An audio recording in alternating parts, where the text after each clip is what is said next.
पूजा पाठ के दौरान बताशे का भोग भगवान को जरूर से लगाया जाता है। फिर चाहे वो नवरात्रि हो, दिवाली की पूजा हो या तो फिर किसी भी पूजा पाठ हो, इस दौरान बताशे का भोग जरूर से लगाया जाता है। और कई जगहों पर तो पूजा के दौरान इसकी माला भी, बताशे की माला बनाकर भी भगवान को पहनाई जाती है और प्रसाद के रूप में भी इसका इस्तेमाल होता है।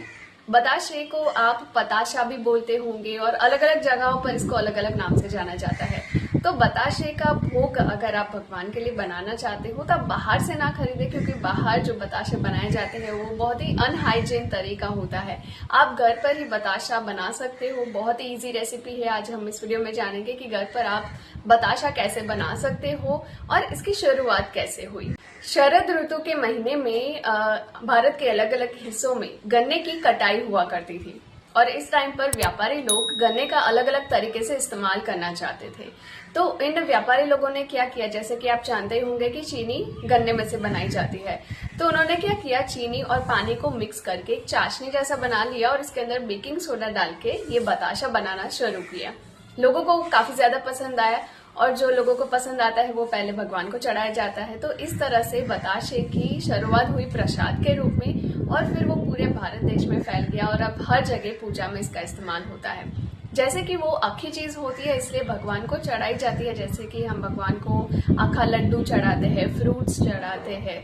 तो इस तरह से पताशा यानी कि बताशा चढ़ाना भी काफी ज्यादा अच्छा माना जाता है। तो आप बताशा घर पर बना सकते हो। इसके लिए आपको क्या करना है, 100 ग्राम चीनी लेनी है और 100 ग्राम पानी लेना है।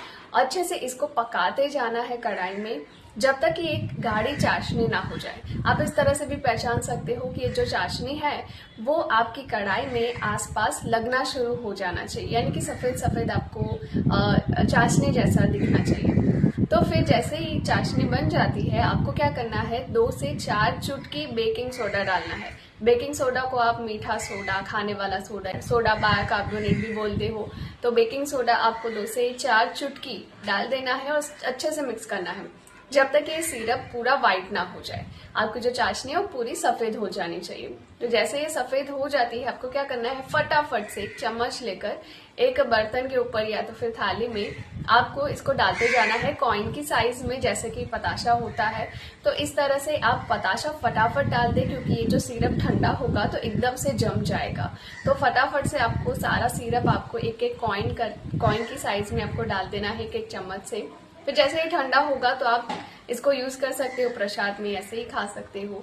तो इस तरह से आप भी पताशा जरूर से बनाएं। और हाँ, आप जब चाशनी बनाने रखते हो तो उससे पहले ही एक प्लेट तैयार कर ले, यानी कि जिस प्लेट में आप पताशे बनाने वाले हो शेप करके, तो वो थाली या तो फिर कोई भी बर्तन आप प्लेटफॉर्म पर भी बना सकते हो। किचन का प्लेटफॉर्म अच्छे से साफ करके वहां पर भी आप एक एक चम्मच से पताशे बना सकते हो। यानी कि उस थाली या तो फिर जहां पर आप पताशे बनाने वाले हो वो चाशनी बनाने से पहले ही रेडी करके रखें, ताकि बाद में आपका टाइम वेस्ट ना हो और फटाफट आप सिरप को खत्म कर सको। और हाँ, अगर आप इसकी माला बनाना चाहते हो तो आपको क्या करना है, एक धागा ले लेना है। धागा अच्छे से रख दिया एक लाइन में और फिर उस धागे के ऊपर आपको पताशे का जो सिरप है, जिनकी चाशनी है, वो आपको चम्मच से डालते रहना है उस धागे के ऊपर। तो जैसे ठंडा होगा एक माला बन जाएगी, फिर आप इसकी माला भी यूज कर सकते हो।